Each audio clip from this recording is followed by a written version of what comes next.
दोस्तों power star Pawan Singh का जब भी कोई बड़े लेवल का, हाई लेवल का, वर्ल्ड लेवल का और मतलब तहलका मचाने वाला गाना आता है, तब जाके विरोधी हर बार लाइव में आके विवाद करना स्टार्ट कर देते हैं, पवन सिंह के ऊपर आरोप लगाने लगते हैं। लेकिन दोस्तों हाल फिलहाल में पावर स्टार पवन सिंह का पुदीना 2 आया है, वो पूरा धमाका मचाना स्टार्ट कर दिया है।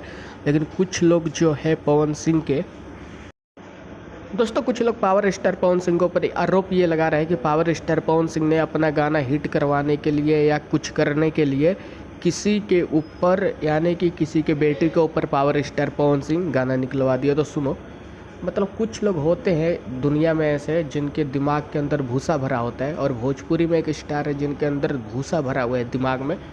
उन वो हमेशा पवन सिंह को टारगेट करते रहते हैं। अरे पावर स्टार पवन सिंह को पूरी दुनिया जानती है, पवन सिंह का क्या मतलब बनता है कि किसी के बेटी के ऊपर पवन सिंह गाना निकलवाए। पावर स्टार पवन सिंह के पास ना तो दौलत की कमी है, ना शोहरत की कमी है, तो फिर पवन सिंह इतना नीच हरकत नहीं कर सकते। इतना नीच हरकत वही करेगा जिसको दुनिया मतलब सुनना नहीं चाहती है।